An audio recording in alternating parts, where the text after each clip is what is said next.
The term keynote speaker or keynote address used to mean that every major event had a very specific speaker for a very specific purpose, which anchored the theme of the event. And that was called the keynote speaker.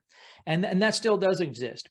But the term keynote now has been kind of modified in discussion. And what it basically means now.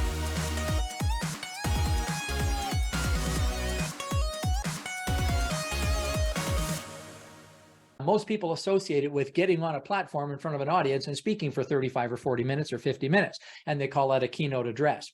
So there's a multitude of ways to become the keynote speaker. Here are the strongest ways. Number one is to become the known expert in your field.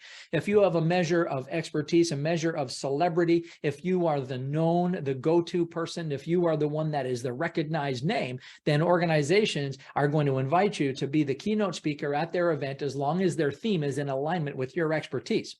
Now, there's a whole bunch of other ways to get onto these platforms and speak at a keynote style address and still be able to highlight and showcase your skills. And that is, you got to go out there and market. It's a marketing game like any other business, right? You've got to get out there. You got to find where those gigs are. You got to get in contact with the people who make the, make the decisions. You got to send them your sizzle reel or your speaker package or whatever, and you got to get their attention. You got to make the deal. Now, fortunately, there are organizations that will help with that. There are speakers bureaus and speakers agents that a lot of us use to get those gigs.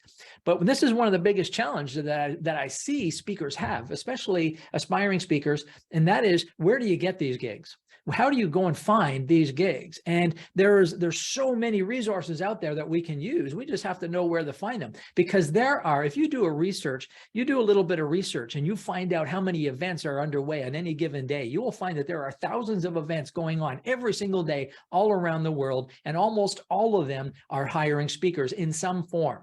So the opportunities are out there. We just have to do a little bit of diligence and get online and ask some questions and poke around a little bit and find out where are those events. And once you find out where the events are, you start asking questions. Who is in charge? Who makes the decisions? How do I reach them? How do I get on that stage? How can I serve this event? What can I do for you? How can I provide value? And that's the conversation that's going to get you invited to get on the stages.